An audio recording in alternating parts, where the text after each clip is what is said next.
Welcome to the Art of Listening to Your Body podcast. My name is Dr. Jinong and I'm your host.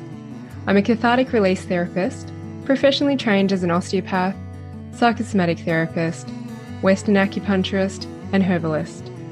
I'm fascinated by the mind-body connection and how your physical body is a manifestation of your emotional state. I help people get unstuck from their chronic pain, whether it be physical or emotional, and live the life they truly desire, grounded in values and driven by purpose. My aim is to create awareness to the underlying emotions behind pain, injury, and disease in the body, as well as behavioural dysfunctions and mental imbalances that present.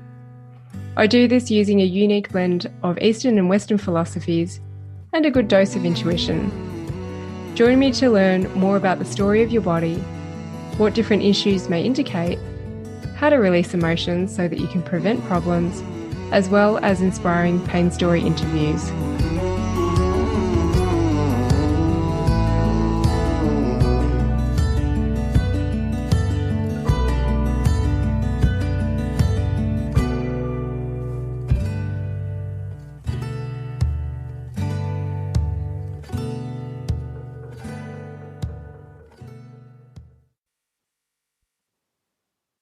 Today I'm joined by the amazing Leah Parsons.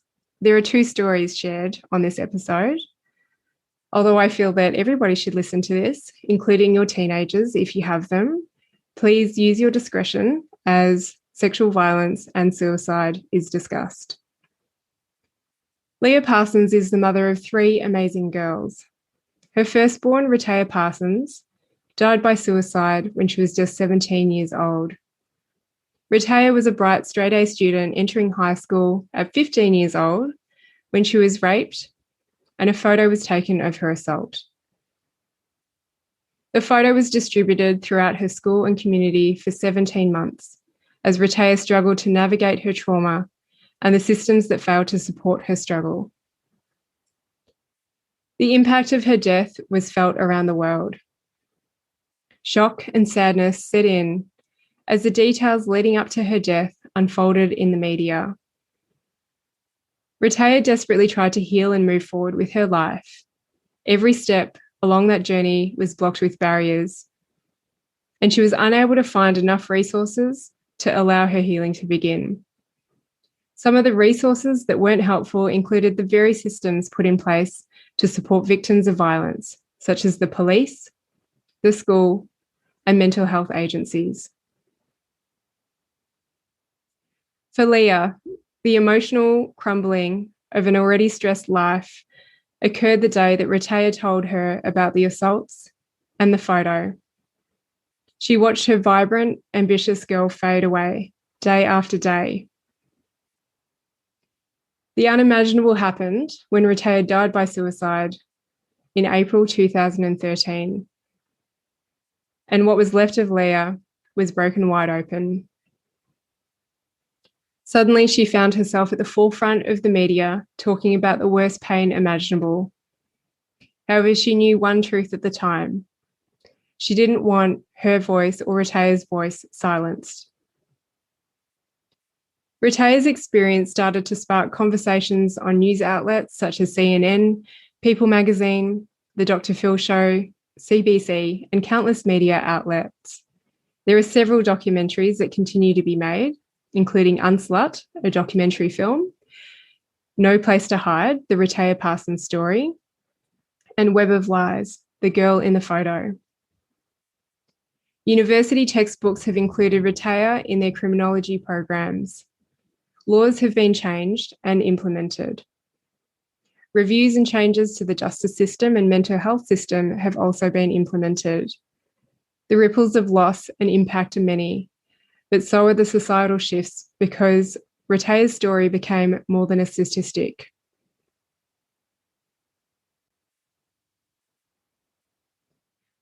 Rape and cyber abuse does not have a type. These are crimes that continue to occur around the world. Rehtaeh's experience resonated with so many people near and far because Rehtaeh could be anyone's sister, niece, daughter, friend, granddaughter, or neighbour. The impact of emotional pain in Leah's family runs vast and deep. Her two little sisters were forced to navigate trauma at a very young age.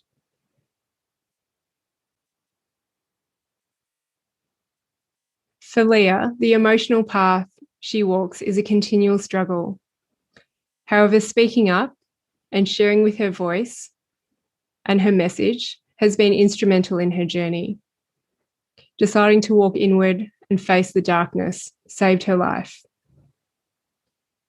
At some point, she chose life and committed to her journey of inner awareness, stepping on a spiritual path and embracing all that she is. Turning inward gave her the trust and faith to continue on her own journey, one step at a time.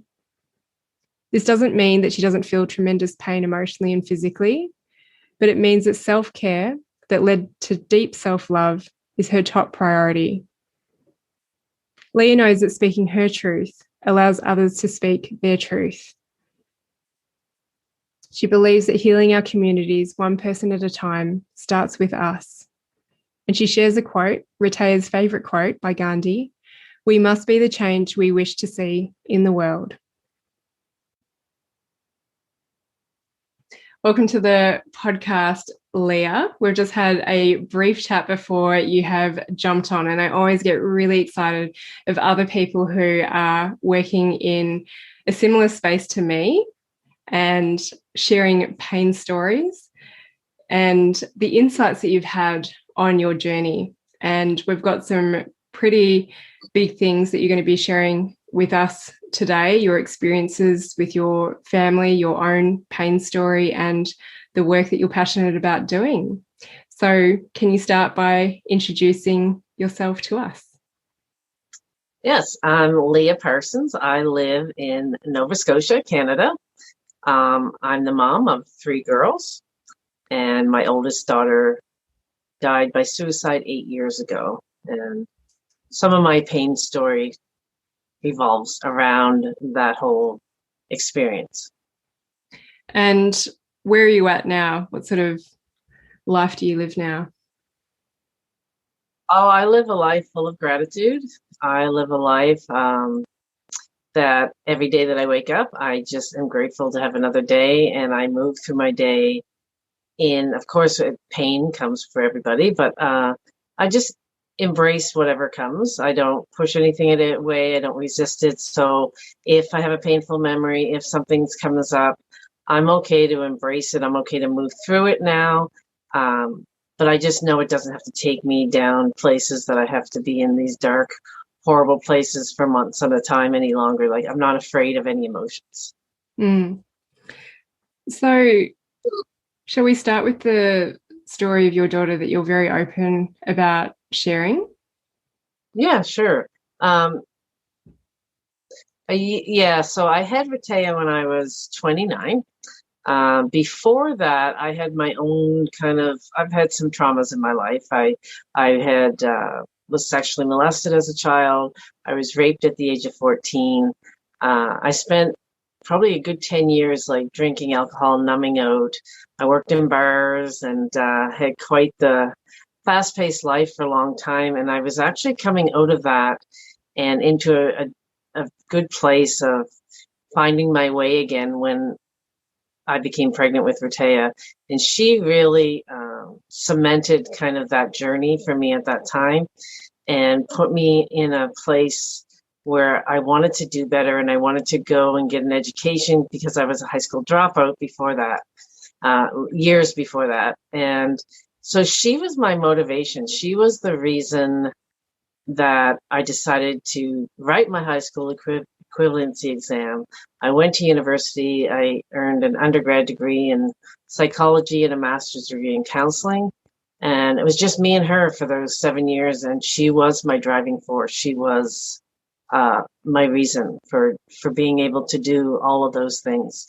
But I also made a promise to her when she was I'd say the first few weeks she was born, that I would have all the conversations with her that nobody had with me to keep her safe. And suddenly I just knew that I needed to have these conversations as raising a female. And so as the years went on and she finished junior high, straight A student, wanted to be a marine biologist, very bright in all the areas, sciences, the arts, it all kind of came easy to her. And as she went into high school, meeting new people, new friends, and different school, she met some friends, and she wanted to have a sleepover at one of their houses. And I spoke to the mom, and she said yes, she could have the sleepover. And that night, alcohol was introduced. There was 4 males there, and Rehtaeh and another female. So they started drinking alcohol, and then suddenly everything I taught her about being safe, about not getting out of a situation, kind of went out the window because she wasn't able to stand up. She wasn't able to do much of anything. And she was raped that night by 4 males. A photo was taken, and it was distributed in her community and beyond. So this image started showing up. And of course, she started falling to pieces pretty fast because people started targeting her, saying horrific things to her, males, females. She couldn't show her face. So suddenly she went from this like excited, confident 15-year-old to someone struggling to live every day. And so in the systems, the school system, the mental health system, the police, so we went into all of those systems thinking that we could get the help we needed, and that just wasn't the case. It didn't happen. The case was closed. The photo was still out there, and Rehtaeh kept trying to get back up. She kept going to a new school. She just wanted to kind of work her way through that. She went to therapy, and she just couldn't outrun that photo, and the police weren't taking it serious enough. So she died by suicide in a moment of anger, really. People think it's a moment of sadness, but she was actually doing really well, and something happened that triggered all her pain. It came right to the surface. So she acted in that moment, and she couldn't undo that moment. So she died by suicide, and then my whole life took on a whole different trajectory. And all of a sudden, someone who didn't want to speak in public, even in university, and tried to pick my courses to avoid that, suddenly I was on the front in the media and speaking out and sitting at round tables, sitting with our prime minister, getting laws changed, getting legislation enacted, and part of reviews. And it was just this whole I just was kind of placed on a different path. And within 6 months, the pain in my body when I got out of bed, I didn't understand what was happening to me. Like the pain felt like somebody had taken a baseball bat and kind of worked me over. And every morning I'd wake up feeling like that. My legs were dense. I had no energy. My adrenal, my fatigue from being just high anxiety, and everything was just kind of manifesting and I didn't know what to do. So of course, trying to get up, and I have 2 other daughters to take care of, trying to get up, trying to manage my day-to-day. It was horrific. So Rehtaeh, does that have a meaning? Rehtaeh is a name that I'm the youngest of 7 children, and so that means I was an aunt at the age of 10, and my oldest brother had a daughter named Heather. So I was playing with names when I was 14, and I took Heather and I spelled it backwards, and I said, if I ever have a little girl, I'm going to name her Rehtaeh, and she's going to be my ray of light. I had it all, and her nickname would be Ray. So I had it all kind of planned out long before she ever came. Yeah. And so how old was Rehtaeh when she suicided? So Rehtaeh was 17. Mm-hmm. So 2 years after. It was 17 months because she was almost 16 when it happened. So it was 17 months that went on. So what was, what is it that you want to share around that experience? Well, because what landed you in the media, and what were the things that changed yeah, what are the places that you found yourself, the feelings that you had? So I was, of course, in complete shock because she talked about having these feelings. So she talked openly about her struggles. Uh, but like she told me, I'm never going to act on it because I could never leave and leave my sisters, leave you. But I have these feelings and so I was shocked. And I stayed in shock for quite a long time. But I had a lot of people holding me up around the world that I could literally feel their energy holding me up. I mean, for 2 years straight, I got gifts in my mail from people I'd never met before. So that was kind of like the power of kindness. I was also attacked for 2 years by the males that raped Rehtaeh and their families.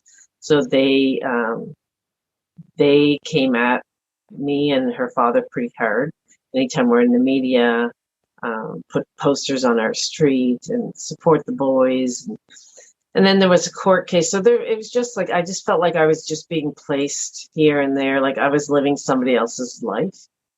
And moments of reality would kind of burst in from time to time. But the doctors wanted to put me on medications. So I went for I had to go for an assessment. And they said I had complex PTSD from multiple things that happened in my life. So complex PTSD, major depressive disorder, major anxiety disorder. They had the whole list of all the things. And of course, they wanted me on medications and on drugs. And I didn't want to do that. I knew that. I knew that that was not going to be the route that I wanted to take. And that's not going to help me move in that kind of pain. So I didn't know how I was going to get through it. And I was actually suicidal for a while myself because I just I didn't see how I could actually go on without her. And at some point, I started listening to a deeper kind of knowing, something deep within me was saying different things like, why don't you try this? Or why don't you go and get some Reiki done? Like and I never had Reiki before. So just little things were kind of popping in. I'm like, oh, okay, maybe I'll try that. Maybe you should try yoga. So I actually became a yoga instructor. But I would go and listen to this pull. And so the rest of it was like hell on earth every day. But there was this deeper thing that was kind of pulling me, and I was tapping into it. And it's hard for me to explain what that is. But one day an inner voice kind of said to me as I was kind of spiraling in my thoughts, like, you're not going to make it through this. And that really like got my attention. I'm like, whoa, what? And it was like, unless you kind of step onto a different path, you're just not going to make it. And even though like you've had a lot of stuff in your life that you've gone through, this is going to take you down. And it was like a clear voice kind of saying that to me. And I'm like, whoa. Mm-hmm. So I was kind of like in a place where none of my coping mechanisms were working. So I was collapsing. Like I can remember like reaching in the grocery store for a can of something that I would normally pick up for her, and then just collapsing. Like I can't do this. And so I'm trying so hard to pull together one of those coping mechanisms to kind of be like, I'm strong. I can do this. The tears were just nonstop tears for 3 years. Mm-hmm. Yeah. Can I just ask you a little bit more about Rehtaeh's story? And because you were saying you were in the media and you were changing laws and you were having meetings with the Prime Minister. Yeah. So, all right, what happened to the boys as well?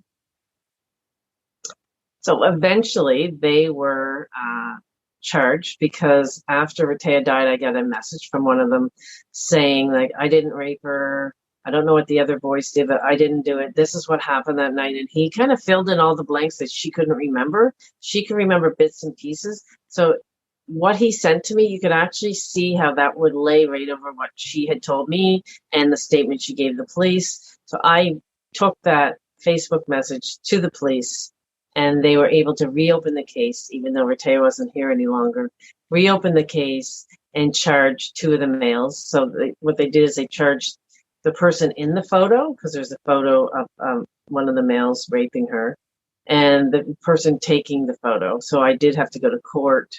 So they didn't get, they couldn't get charged with rape because she wasn't even here to testify. So they got charged with making and distributing child pornography. And in the Criminal Code of Canada, which is a pretty big deal to get something changed in the Criminal Code, which is right across the country, is that you're no longer allowed to share intimate images, regardless of age, without the person's permission. Mm-hmm. So that's the law that was implemented, because of Rehtaeh. And that was done. And then there was a cyberbullying legislation put in place in our province because a lot of the abuse, and she was targeted, and nothing could be done about that if it wasn't a death threat. But now it's a little different because of the cyberbullying laws. And so that was implemented too. And there's also like all kinds of changes within police investigations when it comes to sexual assault, when it comes to photos and images. So there's a lot of things that have changed procedurally about how women are being interviewed when it comes to sexual assault, because the woman in charge of her case had never been in with a case of sexual assault before. So that was a whole nother problem that we had with the investigator. Mm-hmm. And it was just so many things, like, yeah. How many years ago is this now? 8 years ago. And how do you feel towards all these people involved now? I guess maybe this is part of your journey after some of the pain started speaking. Yeah, I just don't feel like that's not part of my journey. It's, I feel like everybody has their own journey, and whatever you do in your life, whatever they've done, like I couldn't hold on to the anger. I mean, if I probably sat here and thought about it long enough, I could get angry pretty fast, but that's their journey, and they have to kind of, whether they, become better people or they don't, that's going to impact their life and their life's journey. So I don't really attach to that any longer. Yeah. And you have 2 other girls. And did you have a partner, any other support around you in terms of family? I did have a partner at the time. I did have a partner at the time when she died that was very supportive and helped me tremendously. Yeah. Mm-hmm. And how was it for you when your body started to play up and having to look after your family? It was so hard because I just felt like I just have to get the kids to school and then I can go home and nap. Mm-hmm. I just have to get the kids. And then I was flying to different places to do all these presentations across Canada. Like I was flying to give presentations in schools, at conferences. So there was a lot of aftercare that came with having to tell Rehtaeh's story and then care for myself. But I also felt like I was her voice now. So there's a lot of that. And at some point, I had to change the direction because I kind of started seeing, like, after a presentation, how do I feel? Like, do I feel exhausted? I have to do self-care? Or do I feel inspired? So when I started speaking at like trauma conferences about the healing journey and what I did to kind of heal and take a different route, I felt more inspired. So I knew that I had to start talking in that realm and in the healing realm. And that was the only way I was going to be able to keep going. So I did kind of take after a few years, I took that direction, and that was a game changer for me. Mm. Do you know what the moment of anger was for Rehtaeh and just the circumstances around her suicide? The moment of anger? Mm. Yeah, so she had been having like, and this is what I find a lot because I know a lot of people, a lot of parents, unfortunately, whose children that died by suicide. I've run some grief retreats and things, so I have talked to a lot of parents, and this is mostly true for a lot of people who lost someone to suicide. Rehtaeh was having a couple of really good weeks, and she was finally kind of that day that she died, she was we had printed off her resume. She was going to go look for a part-time job. She's feeling a little more optimistic. She's going to take a break from school instead of keep trying to go to school and having these, a lot of them were girls coming at her, harassing her, calling her names, calling her a slut. And so she was going to take a little bit of a break, look for some work and take a break from school and then go back because she loved to learn, but she just wasn't able to. So that particular day, she had a boyfriend at the time. He came and got her, and they went out and doing the resumes. And I messaged her from the grocery store to see what she wanted at the store. Her girlfriend was staying with us at the time, so that was another kind of good thing for her because she kind of was a lot of fun. So she made Rehtaeh laugh a lot. So I was seeing like old parts of Rehtaeh those last couple of weeks. But what happened that night, I text her and she said she was on her way home. This was at 10 o'clock. Said she was on her way home, her and her friend. They came in. I was downstairs. I went to bed earlier than I normally would. And I could hear her voice raising and getting louder. But that wasn't like uncommon in those 17 months because she was going through so many emotions. So I thought her and her friend had words and she was elevating her voice. And then I didn't hear anything. And her friend came down and said, Leah, you got to come upstairs. Rehtaeh locked herself in the bathroom and she won't let me in.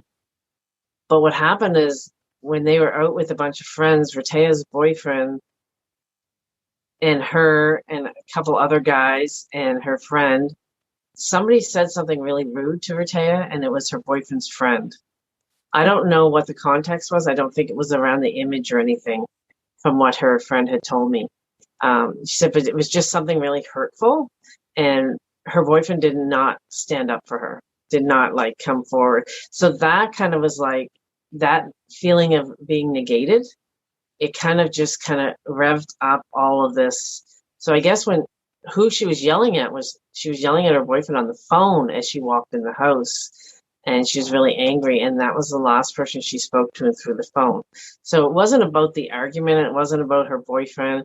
It was about kind of being in a good space and then feeling all of that kind of rushing to the surface and not having enough time, enough good things happening from the time that happened 17 months before, all the turbulence. So she just didn't have enough where she would see a big enough break to kind of say like, oh my gosh, remember that time and then things got better.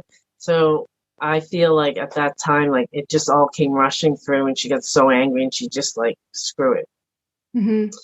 And so her friend couldn't get in and came to get me. And then by the time I got up there, I got in and I saw what had happened and then the ambulance and it took her 3 days in the hospital to die. Mm-hmm. But I think it's really important that when somebody's struggling to watch them through the good time when it's good, because they're just in such a fragile, vulnerable state, especially as a young teenager being that traumatized. Everything is just so shaky and vulnerable. Yeah. Did you get to speak to her in those 3 days? She never came around, no. Mm. Yeah. Thank you for sharing that. No problem. So if we go back to around 6 months later and you've got fibromyalgia, the heavy legs, how else did it present in your body? I felt like I was bruised all over. So my intercostal muscles, they just felt like they were just so inflamed all the time.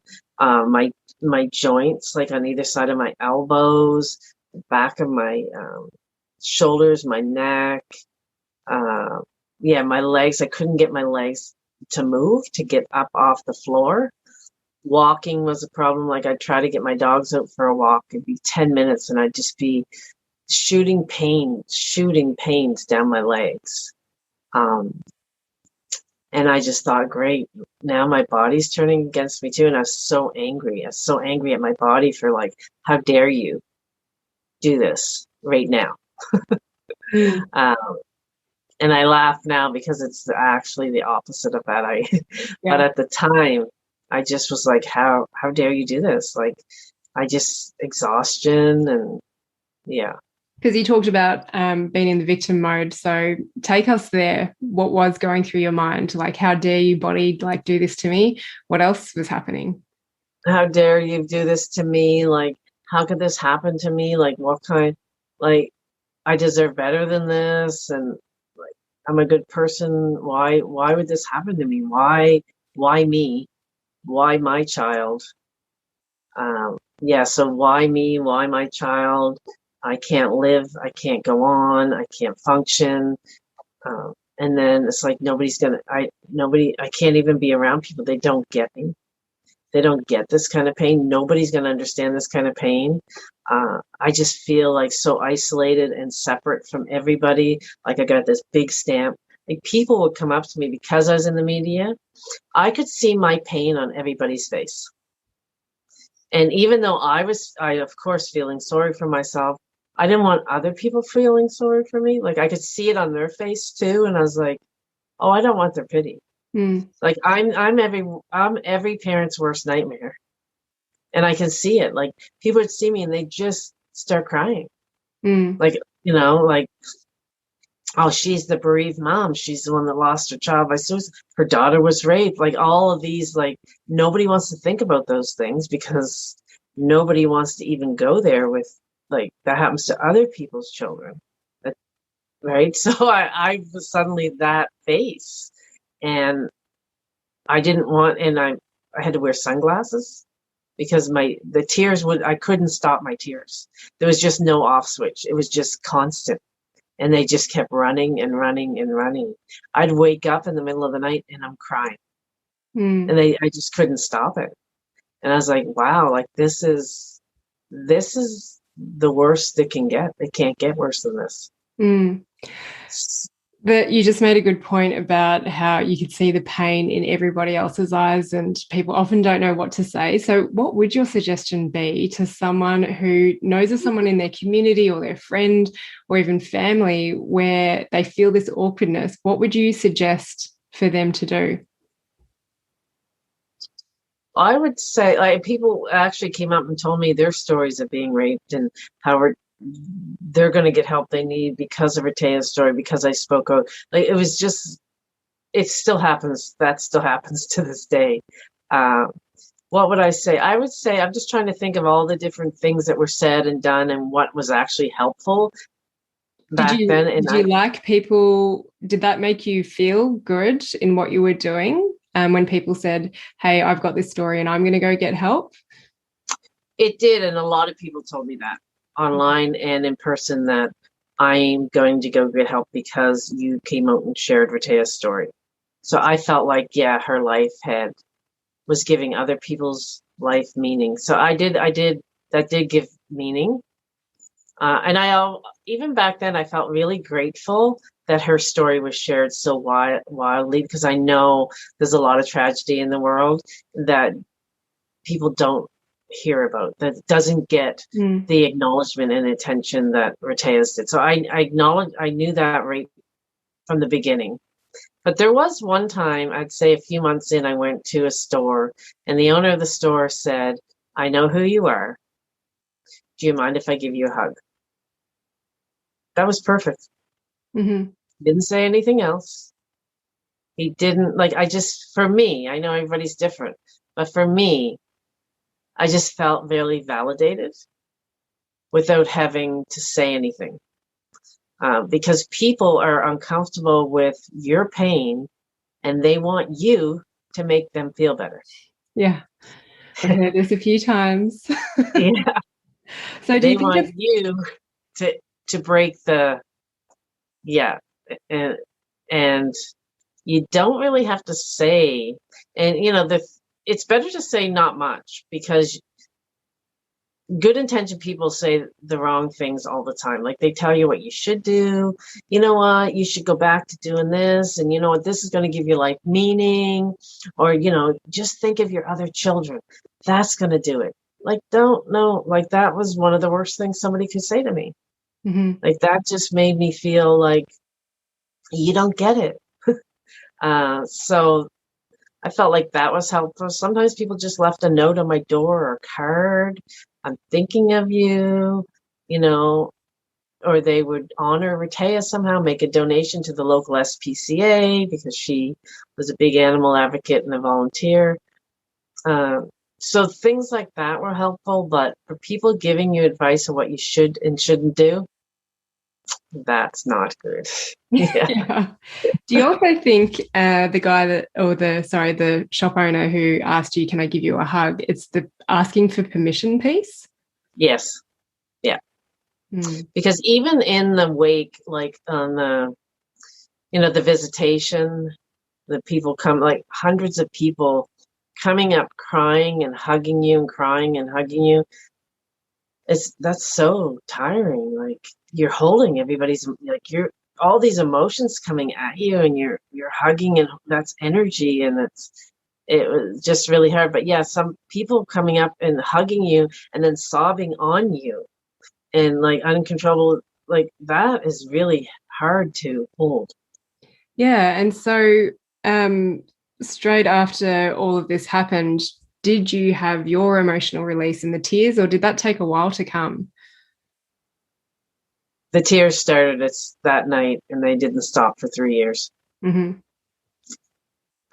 But the breakdown and release, like dropping to my knees and sobbing, and like that would just like randomly happen. It would just kind of be like something just kind of broke through me, and I would be all of a sudden on the kitchen floor sobbing. It was kind of like an outer body experience where the emotion would come in so strong, fast. I didn't even have time to catch it. And I would just be there sobbing and crying and thinking like, oh my gosh, like I can't even hold myself together at all. What about your girls? How old were they at the time? And how did you work with that dynamic? Because I'm sure they were going through their stuff too. Yeah, my girls were 4 and 9 mm-hmm. when this happened. I remember just being really open with them. They weren't used to seeing me cry because I wasn't a crier. I was a person who kept it all together, who figured it out, who just figured out the family dynamics, that figured it all out and got it together. So they weren't used to seeing me cry and melt down. So I remember, I can remember my 4-year-old saying to me when we ran into someone in the store, she was holding my hand and she looked up at me because somebody was talking to me. She said, "Mommy, are you going to cry?" Because she could feel it. And I'm like, I'm not sure, hon. And then when she'd see me like that, I remember also saying, like, it's okay if Mommy breaks down and cries. It's okay. We're going to be okay. I'm still going to read your story. I'm still going to be able to make you dinner. This is going to happen. But we're going to be okay. I remember specifically saying that to her. Just so she knows that, it's not the same, but we're going to get through it, and we're going to have as much normalcy as we possibly can. Mm-hmm. So you had something deeper inside of you when you were going through your discomfort in your body. What else got you through? And can you take us through what sort of therapies you did seek out? You mentioned Reiki. What else did you do? So at that time, yoga, I say this all the time, yoga saved my life. Oh, yeah, that's right. Yeah. Yoga saved my life. I started going to yoga for the peace that I had for like an hour afterwards. So when I started going to yoga, it was just like a really gentle class, and I could really tap into my body, something I hadn't done my whole life because of trauma, I had learned to disassociate from my body. So I could start kind of going in and going, it was in my sacrum really that I started really connecting. Anytime I landed my sacrum, it's still to this day, when I land my sacrum, say it's a bridge pose and I land my sacrum, it's like an intimate moment for me. I connect right there and I thank it. And there's a lot of pain. I still have pain in that area. I thank it. And I just kind of tap into where it kind of relaxes when I do that. So for me, the yoga path brought me inward to kind of not just into my body, but started kind of looking at my thoughts a lot and noticing my thoughts. And I remember the yoga teacher saying once, you're not your thoughts and you're not your body. You're so much more than that. And I thought, what is she talking about? Yeah. Of course I'm my thoughts. That's who I am. Like, who else would I be? And so, but it just landed and it just kept germinating. Like, it was just in there, like, and it would just, every few days it was like, I'm not my thoughts, my body. Wow, that's so deep. I can't even get there. I can't hold on to that. But it kept sitting there. And so I think I went to yoga for probably a good year, at least a year before I did the yoga. Something, again, that deeper, I started kind of listening to what I call the pings of my heart, because my life each day was so full of pain that I was looking for moments. So I would start looking for moments in the day. Could be a bird that just landed in front of me. It could be the way the roots looked in the ground. So I was looking for any moment that would bring me a sense of connection. And that's kind of how I followed it. And so the yoga, taking the yoga teacher training was like a deep, one of those heart pings. But even through my whole teacher training, I still was like the victim. Like, I was still kind of very much in victim mode, but there was something else happening under the surface that I wasn't quite aware of yet. So it took time, but my mind, watching those spirals and kind of paying attention to finding the space between my thoughts and what I thought about my thoughts. So that space of being the observer is something that yoga taught me to do. And over time, it just kind of got deeper and deeper. So yoga, watching my mind and watching my pain story, like, that's what I call it. I'm watching that spiral like a record player and going, wow. Right. And then learning that, you know what, that's a program. That's what's happening, but that's not who you are, Leah. So that actually, those kind of things that my yoga teacher told me started kind of taking root. And then I started watering that and started allowing that to grow. So focusing more on those things than on, and the pain in my body took another, the fibromyalgia. Like, they wanted to put me in a fibromyalgia group, which I'm sure would have been fine. But there's something in me that said, you know what? I don't want to go in a group and talk about my pain. And that might not even have been what the group was about, but in my mind it was. So I'm like, I don't, and they kept sending me to psychiatrists who wanted me on medication. And I said, no, there's another way, and I'm not going to do it that way. So the yoga I did, I started becoming more spiritual. So spiritual to me was connecting to that deeper knowing, connecting to nature, meditation, grounding my feet, noticing things that I didn't notice before. I did some training in like shamanic journeying. So it's like deeper meditation. I was trained in that, and I started doing a lot of that. And I was able to connect to Rehtaeh in those ways, in the shamanic ways. I guess I really stepped on a spiritual path. But to me, the spiritual path is kind of funny because the most important part of that was working with my mind. Yeah. This is fascinating. Keep going. And then, so the fibromyalgia, the pain, I was like, I'm so sick of this pain. So I started kind of reading up. I joined a fibromyalgia group on Facebook, and I realized, like, wow, like this looks so depressing. Everybody in this group is saying, like, is there anything positive? Is there anything? So I'm reading through threads and this following threads, and like, this is so depressing. There's got to be a different way. So I started reading, like, what is fibromyalgia exactly, and what will help it? Because everyone told me, oh no, you have this for life. And I'm like, no, but it actually showed up one day. So if it showed up one day, it can leave one day. Like, doesn't have to be a life sentence here.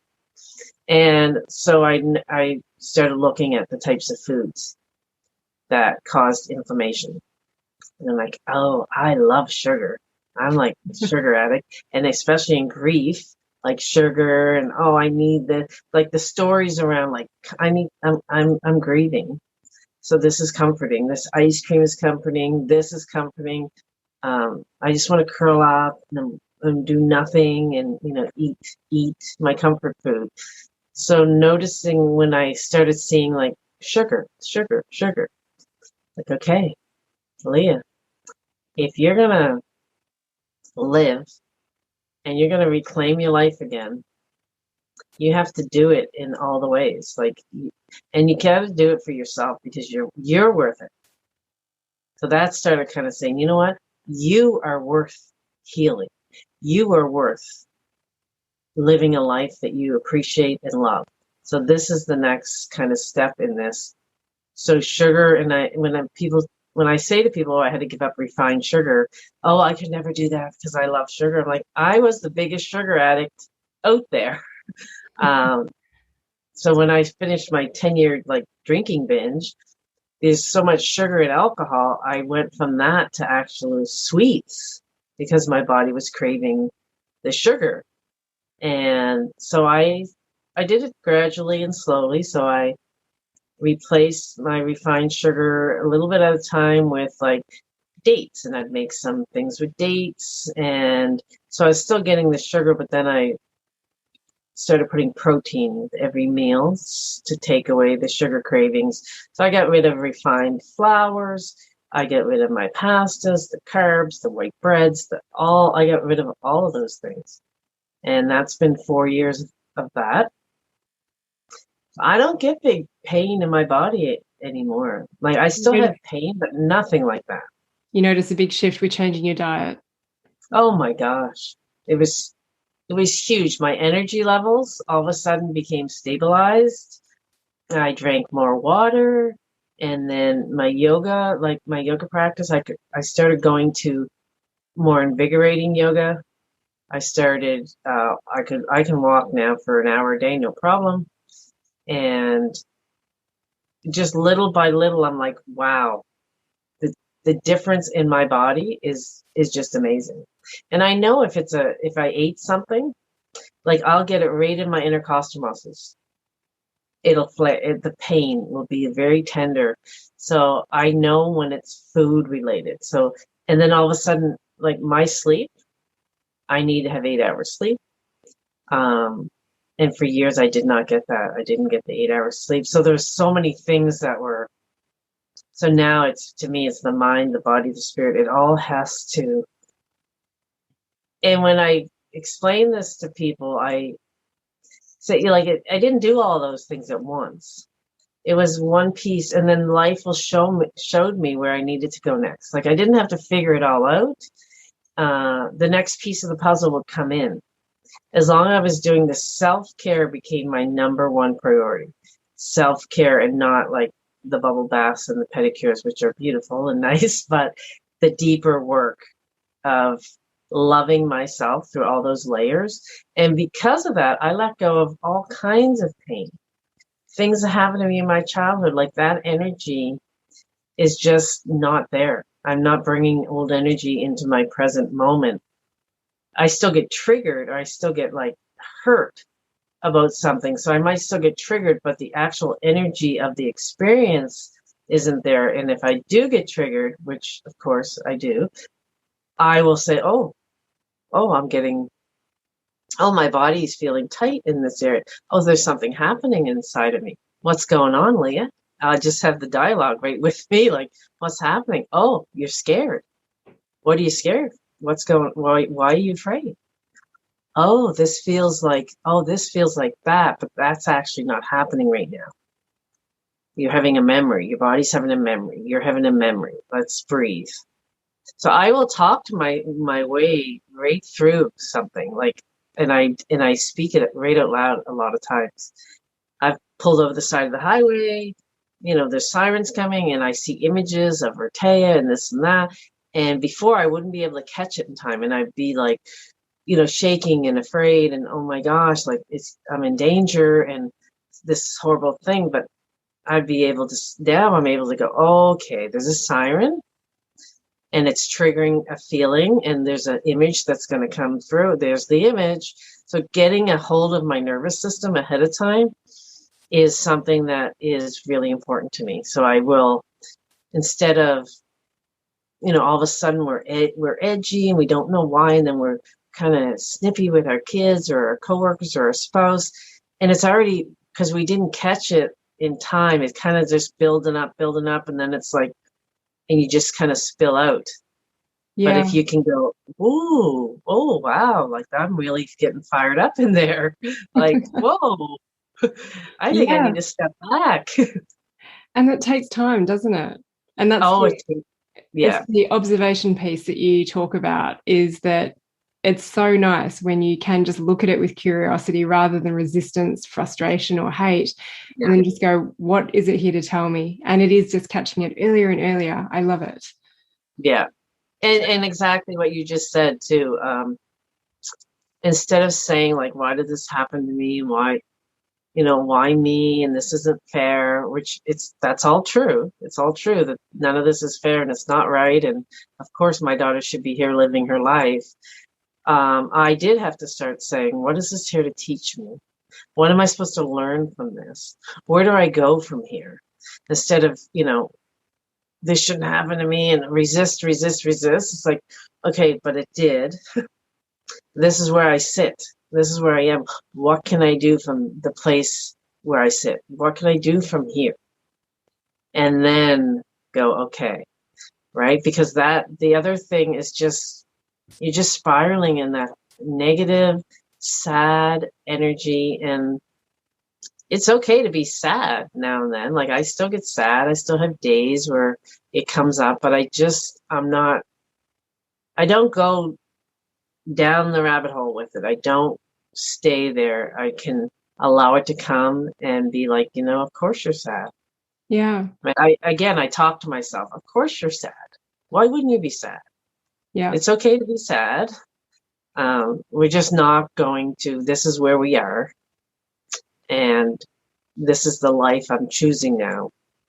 And I guess at some point, I say this a lot now, at some point, my transcendence had to equal the pain of my child dying. Like, it had to, and I don't even say loss. I don't like the word loss either.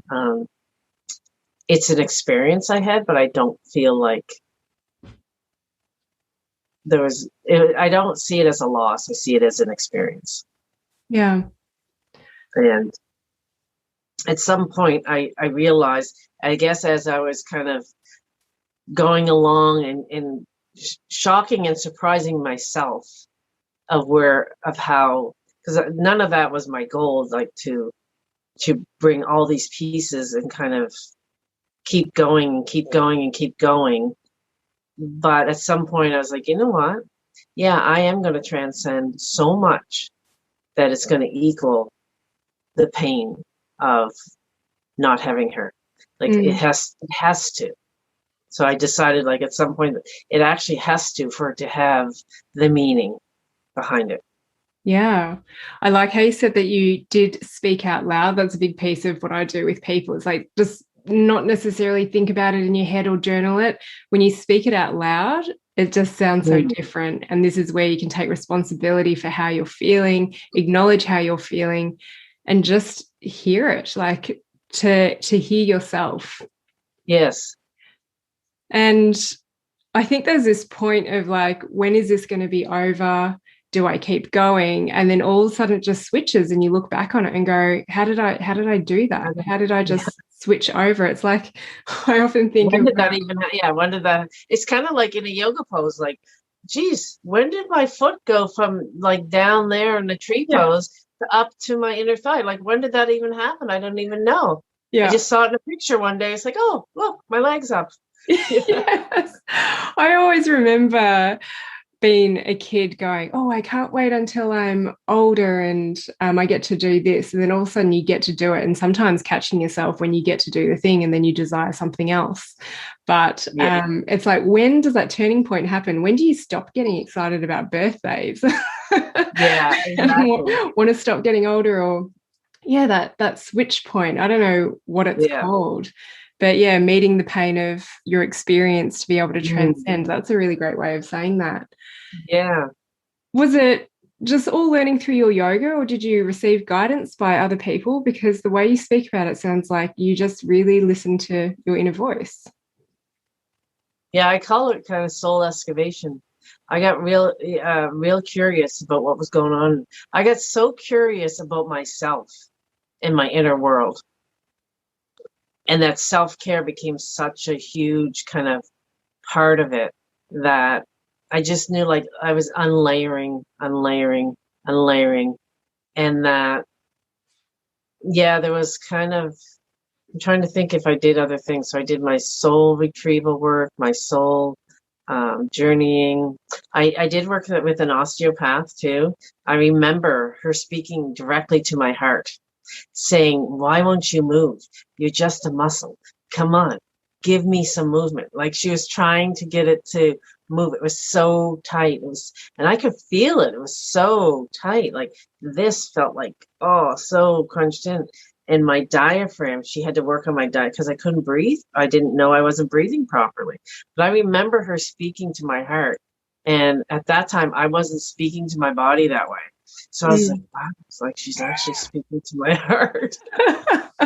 Yeah, it's fascinating because we have some new osteopaths that have come into our clinic and they're very visceral oriented. So working with the organs, and they talk so much about how our organs should move and be slippery and not stuck. And I love that she spoke to it and you didn't know what was going on, but you've got a new understanding about it. And you can say now, I do remember that it just wasn't moving. It felt stuck.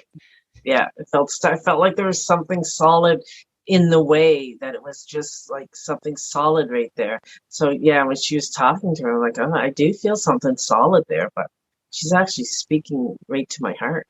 Do you know what it is that was keeping it so stuck on reflection? I guess it was just I was trying to protect it. It was a block there. I think it was just constricted. I'm trying to protect it because it was, scared. How have you got it moving now? How did you set your heart free? Have you? Oh, yes, I certainly have. Yeah, I don't feel the need to have it like this. I love heart openers, any heart openers. I even remember feeling that, years ago too, feeling like I even had yoga therapy too. I had some yoga therapy where we dialogued with parts of my body. And at that time, she actually said, like, oh, is there something tight? I said, it feels like a heavy wooden cross that's right there, cross. And she said, can you tap into any lightness in your body? And I could find some lightness. And she said, do you think that, because I was in a few different poses, do you think that the heaviness and the lightness could speak to each other? And it was interesting because it was almost like a meditative state. I said, yes, they can, but they had to come outside of my body to do it. So the heavy, like, cross and this light energy were having a dialogue with each other. Did you speak it out loud? Yes. And they were having this, and this heavy cross, wooden cross, was like, you got to protect your heart and you got to be careful, because this other part was like, let's just be loving and kind. And the one part was like, you know what's going to happen to you if you're so light and loving? You're going to be eaten up. Like this was, and then we were able to bring those two together and bring them right into the third eye, right back into my body. Oh, I love So it. that was Dialogue. that was a neat, really neat kind of thing that happened. I'm very visual, so like that happened pretty fast. Yeah. So that was another thing that experience that happened. And I'm trying to think. I did have therapy, but like the talk. How did you find the conventional therapy? Yeah, the talk there, and I have a master's degree in counseling. So I used to do addictions counseling. For me, because I had a master's degree in counseling, that kept me stuck. I feel like it kept me stuck because you can't go from the mind. Did you go into addictions counseling because of your alcohol experience? No. It just, I just found it really, I always want to help the people that need help the most. And I felt like that was an area. And it was at that point, right now I could probably do it better. But at that time, I wasn't in the same space. So it was really draining for me. Yeah. Which now when I counsel people, I don't feel it's my responsibility to rescue them. To make them, so it's a completely different energy. But Well, tell me a little bit more about how you feel like the masters in counseling actually kept you restricted. Well, the way I say, because anytime you're going from the mind to figure things out, you're going from a mindset to the same mindset to figure it out. Like you're stuck you're going from the same place, cycling around. And I don't feel like healing happens there. I feel like the only thing it's good because you have to get things out. So talk therapy is good, especially for shame. Like in order for shame to dissipate, you actually have to get it out here and it loses its power. So talking does help, but I feel like talking only helps for understanding, for getting it out, for not having things stuck in your body but in order to truly heal anything, I think trauma lives in our nervous system, trauma lives in our body, and if we don't drop from our head into our heart and into our body, we're only going to heal surface level stuff. And I think that's what I did in my life, was healing things surface level, like, oh, I understand why I'm like that now. And now what? Yeah. Like, I didn't know how to drop into my body, or I didn't know how to work. Nobody even told me that you need to work with your nervous system. You need to work with how you operate in there. So I didn't know that. So I really never healed things except from an intellectual level. And I don't feel like you can really get there from there. Absolutely. And I think some people might be listening to this going, oh, I'm still trying to understand it. And how did you do it? I think the key is just like explore, try things, no matter how crazy they are, but as long as they feel safe and they feel right to you. And sometimes, what was the thing that your yoga teacher was saying to you that didn't quite make sense? And now it does. You're not your mind and your body. You're much bigger than that. Yeah. And just keeping your mind open to like, okay, I don't really know what this means yet, but it will drop in at the right time, and just trust in this. Yeah. And planting seed, like this is the other thing I did. I don't know when. I decided I was going to heal. And I had no idea what that meant. But I put things around my house that reminded me of healing. Like I found a watercolor, and it was a beautiful watercolor, and it said healing. I'm like, that's going in my kitchen. Healing. And so it was like an affirmation. I feel like affirmations are really strong if you take action towards the affirmation. So I am healing is an active affirmation. And then I was looking for ways to heal. So aligned action towards your affirmation. And so I would take a word. Like, I know I work with the word, I still do. I work with the word expectation for the longest time because I get so disappointed by this or that, and that person should be there for me. And why didn't they show up? And then where was this person when I was in court? And like, okay, Leah, what were you expecting here? Oh, I was expecting this and this and this. Is that what you wanted? And then I realized half the time, no, I actually didn't even want that. Like, oh, so I would take a word and start working with it, and then start like, and then I would work with the projections, and I still do all the time. Like, that person is so mean and doing this and doing that, and I would say, well, how am I being mean to myself in this situation? Like, how are you being mean that this is bothering you so much? And then I would find it. I'm like, oh, look at there it is. Yeah. I'm being mean to me. I'm having these expectations of me. I'm like thinking that I need to do this and this. That's not kind. Remember kindness? So those are, yeah. So kindness with my thoughts. Kindness was a word too for a while. And I remember like, well, kindness means this, and kindness means napping, and kindness. And then one day it's like, well, are you being kind to your thoughts? Are your thoughts kind? And then I would see like guilt. And what if I would have done this? And I'm like, oh, that's not kind. That's not a kind thought. So then I came to a point where I'd invite those emotions in. It's like, you know what, guilt? You want to be with me today? Let's do it. Let's play guilty all day. You should have done this, and if you were a better mom, you would have done that, and this would have happened, and that would have happened, and it's like, okay, but none of that stuff is actually true. So I'd watch it kind of go and go, yeah, you can hang out with me. You can come in and visit, and we can do this, but then you're leaving. You're not living in my body. So because I actually, again, have that conversation with guilt. Yeah, because you're very visual. Does guilt look like something for you?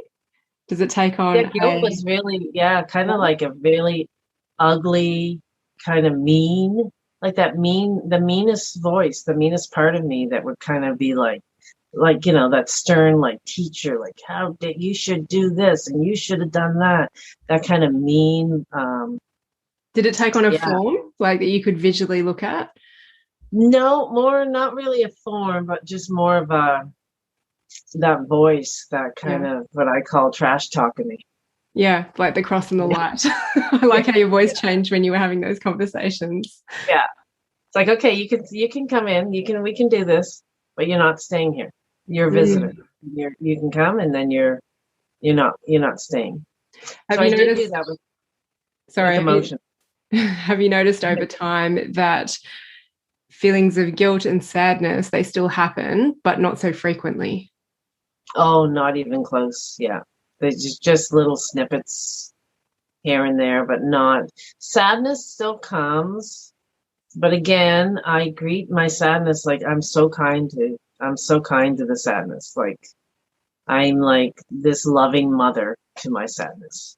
And so the sadness feels so validated, and it doesn't have to come from other people. I do that.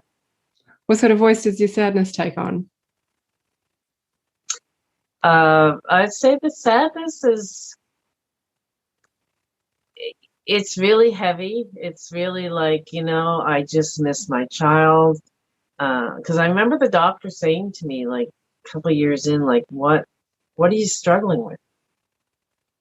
I'm like, what am I struggling with? Like, what part are you like? She wanted to know, are you in the angry stage? Are you in this stage? What stage of grief? Like, what are you struggling with? And I remember looking at her and going, my child is dead. I miss my child. I'm struggling with that. And then she didn't say anything. It was just like there's no stage here so the sadness is a very it's like a familiar friend almost. Yeah. Yeah. What about movement? I guess that's the yoga, but you said that nutrition, movement, lifestyle. What are Yeah, I what are walk. the things that cover you? I do a lot of mindful walking in my day to day, just getting out of bed. I check in with myself before I even hit my feet hit the floor. I always check in. I put my hand on my heart because that's how I do it. Um, how you doing? First thing as soon as I wake up, how you doing? I check in with myself before my feet hit the ground, and then I bring my awareness to my feet as they connect. Um, just awareness of everything, really. So I guess that would be mindfulness, Mm-hmm. being aware of my body, how it moves and how it feels and smells and nature is very important to me. And now I'd say in the last 6 months, I'm actually doing like strength training now and just adding on to things because my body's a little bit like, I didn't want to like baby my body. Wanted to honor what she could do and what she couldn't do, but also be like, well, maybe we could try something new. Like maybe we can actually, there's always like being a little bit timid of what's too much. I don't want to be flare up, like in fibromyalgia, finding that balance and feeling like I found the balance and then wanting to kind of challenge my body a little bit. Like wonder if I could do some strength training. Maybe I can add that into it and feeling a little bit at first like, oh, I don't know, you don't want to push yourself. And saying like, let's just try to push yourself a little bit. So I've kind of playing with that now. Mm-hmm. And being like, yeah, you can do hard things. And so even when I'm in a class and it's a strength training class and it gets hard and my body wants to say, you know what, no, don't do it. Don't do this. It's like, you know what, Lee, you can do hard things. You've done hard things. Just try it out a few minutes. So kind of like doing that, right? Yeah. Yeah. Oh, And cool. yeah, so that's been helpful too. Is there anything else that you want to share about your journey? Probably that the smallest things that we do every day are the things that make the biggest impact. We don't need to know, like, I feel like I know for me, even in the past, like, oh my gosh, I don't know how I'm going to get from I'm only at A and that's C. I don't know how I'm going to get there. So it's just like, I just want to stay in my safe bubble, like, because that seems like too much work. But every day, just a few little things just leads to like huge changes.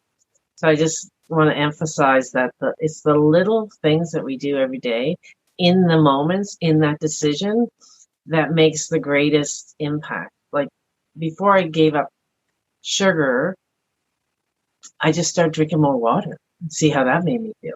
So just those little things and like just stacking the successes. And at the end of the day, going like, you know what you did today? Like you did these things and making it like the little things became a big deal. It's like, you actually did this, this, and this today. That's awesome.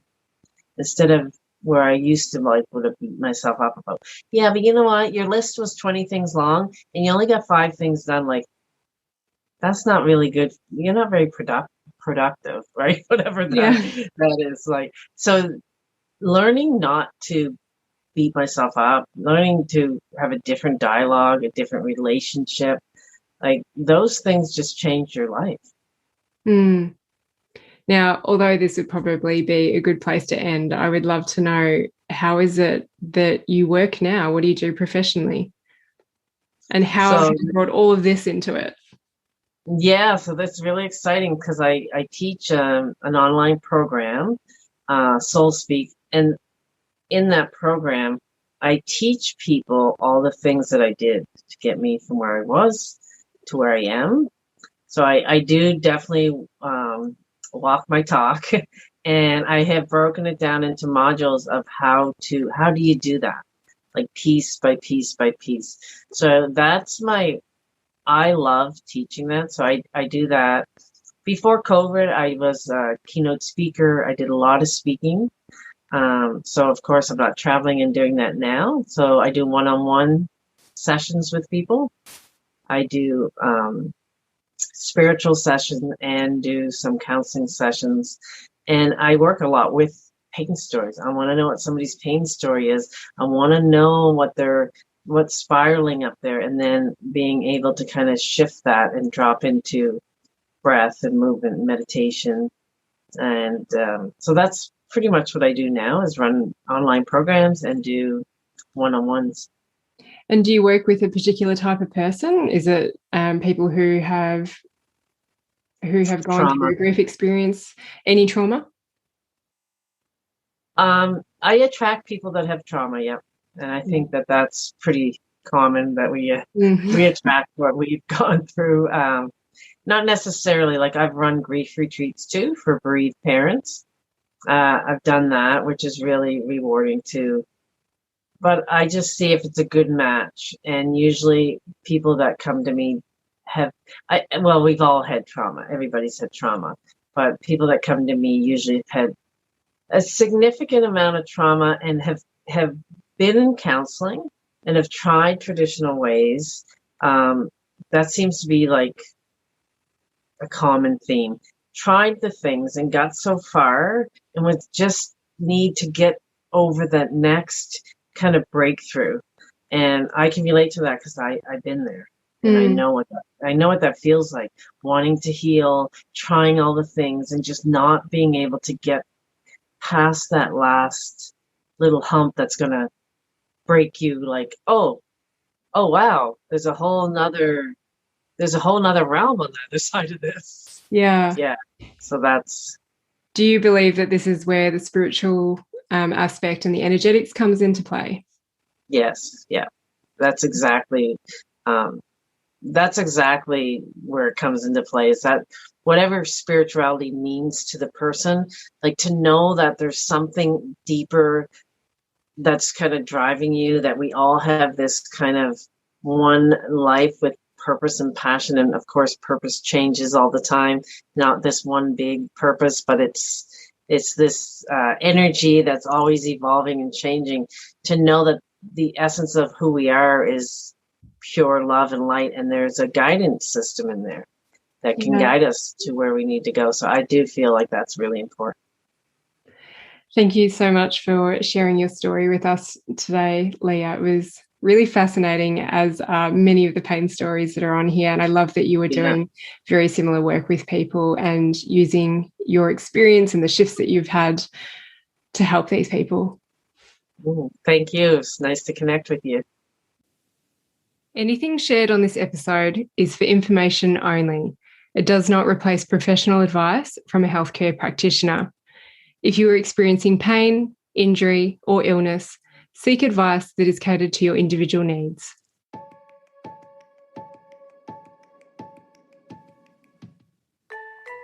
Thanks for learning with me on the Art of Listening to Your Body podcast. If you like what you've heard, I would love if you could rate, review, and share with your friends. You can find me on Facebook and Instagram. My handle is The Art of Listening to Your Body. If you're interested in working with me, I offer online courses for the general public and trainings for practitioners, therapists, and coaches.